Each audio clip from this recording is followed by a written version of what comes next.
What's good, y'all? This your boy Shatek, the producer.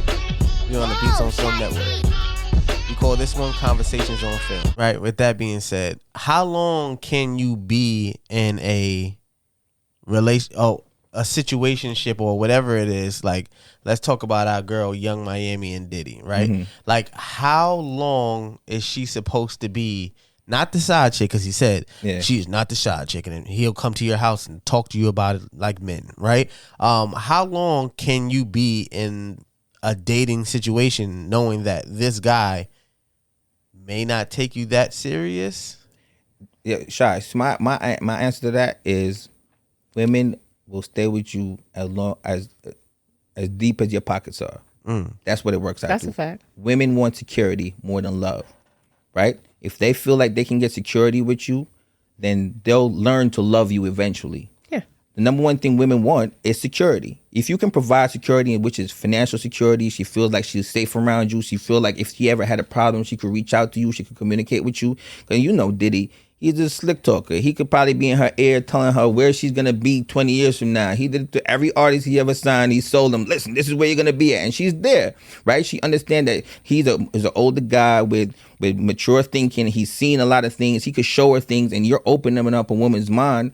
She's willing to play that not side chick role, right? The stupidity Yeah, role. because the security is there, right? What is it that she wants that Diddy cannot provide, right? So she'll take that versus being with somebody that may not be as financially stable, but might love her to death.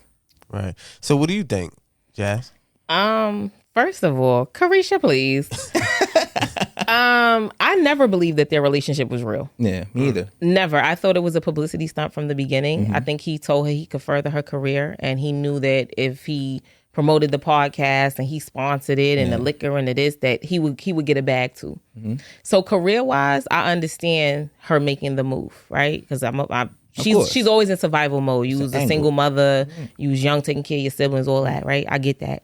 However, I'm disgusted by the situation because I'm tired of the narrative in the media that black men only womanize and give children, now it's a whole love triangle, right? And it looks like she had a price tag on her. Because we all know that ain't real. You don't go from a Kim Porter to a Carisha. Yeah. You don't go from elegant Kim Porter, but great, you never sweet-spirited, know. So what is we? Yeah. Unless you're going through a midlife crisis. And then Right. eventually you do wake up from this midlife crisis, right? And I just feel like sis was up holding this poppy sign at an award. You wasn't even sitting next to him, Ma. You was all the way up in the stand somewhere. You wasn't even down on the floor with him. Like, they just do too much for me for it to be believable. I also felt like, Diddy, someone who's been global, international, exposed to so many different kind of women in different kind of cultures. Carisha wasn't it. I really just feel like... No, and she's a very pretty young lady. And I'm not saying she's not. She's a beautiful young lady. No. But from a cultural standpoint, she's still limited to certain things. And I really feel like Diddy has transcended that decades ago, right? And I mean, as you say, you don't go from Kim Porter to You don't go from J-Lo to Carisha. Exactly. Like, you know what I mean? So I believe that, but I also do believe that within our culture, we accept a lot of things just based on money. Right. Yeah. And I think that's just America in general. If you got money, you can get away with anything, and we accept anything just based on the fact that he's financially stable. You know it's some nonsense when Nick Cannon is on like Baby 13 or 14, and it really is just these women solidifying their lives. Right. And it's what you said. Let me tell you something. A man with some money, and this doesn't go. I'm speaking generally because it's not for every woman. Before y'all come for me, but getting into it with a man with some money or a man with money doing you over, a chick will heal faster than Wolverine. Yeah, because they say that's fact. He got some money, baby girl. Oh, he slept with somebody. That's cool. Yeah. I remember back in the day, Snoop Dogg's wife, and this was before Snoop got this crazy bag he has now because he is doing the damn thing. His wife did an interview and said, "You may have had him once, but he's mine all the time." And then there was a song like that. Yeah. Like, that's the price women pay. There's so many celebrity wives who've been cheated on, but where's she going? Yeah. It's the security. It's the financial security. And I think women value financial security over anything else. That's why they say cheating is a rich man's game. Yes, it is. It ain't for broke dudes to be running around. Because then you bring in all kinds of undue drama because you can't solidify those relationships, right? And it ain't nothing like apologizing with a gift.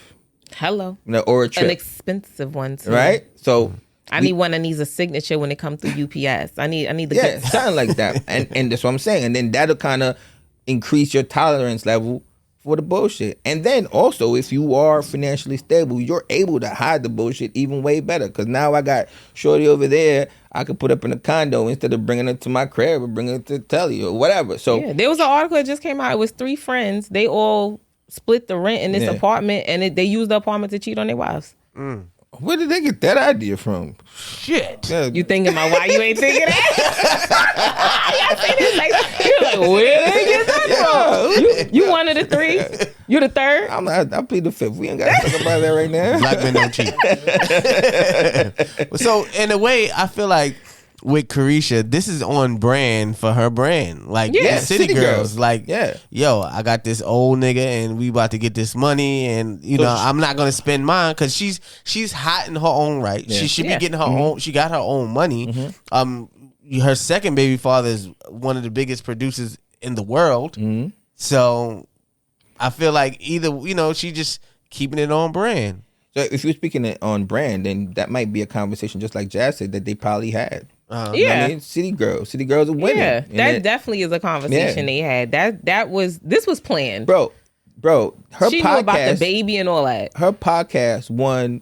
Yes, a whole award. A whole award, and I think they had like 5 episodes. And 5 episodes in, and they won over Drink Champs. Like, you know what I mean? So, come on, and I love Drink Champs, and I love Drink Champs too, just like everybody else. So it's like, right? But I mean, it is definitely marketing. I want to say there's the element of marketing there, but it's also an element of you will tolerate what the dude in the bag will do if he's a dude with the bag. Also, number one, for you older men that watch, we all know you ain't dating no young chick because you tricking. Come on, sugar daddy. I met a guy the other day. He's 59. My father just turned 62. I was like, you always want to be my father? He's like, oh, I just want to text you every morning, good morning. And no, mind you, I told him, I was like, yo, I'm married. He was like, I'm not worried about that. I said, so you willing to be my side dude? He was like, oh, I wouldn't be side to nobody. Kind of like what Carisha was saying. But what more could you offer me, sir, but your wallet and your credit cards? So let me tell you something. As a man getting up there in age myself, there's an aspiration as a man, especially as someone that's ambitious and someone that's striving to have more, to be able to provide for someone like that. I don't mind getting up in age and being like, yo, listen, I could pay some tuition if I want, pay some phone bills. That's an aspiration. All the OGs that I know growing up, maybe that's toxic way of looking at things, but all the dudes that I know growing up, that's what they did. I mean, you're a better man. Like you're a better everything at a certain age. Yeah. Like you're a better lover. You're a better giver. Yeah. You're a better listener. I even had conversations with. I remember having conversations. That's a great perspective. I never thought about it that way. I even had conversations. Remember having conversations when I was younger. Give me a pop. With younger women and them saying that the older dudes knew how to take their time and knew where to hit. And by the time you get to 40, if everything is still functional, right? 40, wait. 40, you better be functional. 40 is fine. What's 40, up 50, you mean 50? 50, you functional. 55. You know what I mean? Like, you know exactly what to do now. If you had some experience, right? Your 401k is up there. You know what I'm saying? You maxed out at work, top pay. You know what I'm saying? You done paid your house off, or you got you a nice car now. And it goes back to the kind of the idea of security, right? You have more to provide than a young buck coming up that age. So now, that's the man's perspective. Now, as a woman, so you mean to tell me I'm about to rock with this man who just had a baby? Which means he was dealing with this woman, and now Carisha and some other girl, some random girl, are like going at it on social media because supposedly this other girl been dealing with Diddy too. And then he was just pictured holding hands, googly eyed with some other chick. Like, right? When does that stop? Why does it have to stop? If you have understandings, it should be okay. If it's an understanding, then cool, because that seems to be the norm now. Like, people just down for whatever. I know I ain't one of them. Yeah, because you decide you want to step out. We have an open relationship. I got the resources. If I have the resources and I have the leverage, which is a bad way to look at it in a relationship standpoint, but Are we doing this for love, or are we doing it for the position? So now it's funny you say that, because I've seen so many times this one post that's floating around talking about men aren't loved correctly unless they have money. But everything you were just saying now equates to having money and status. Because that's how we're taught. We're taught that if you want to get love as a man, then you have to gather the resources. Who taught you that? That's just a cultural thing. Like the world. Who's gonna love me just cause?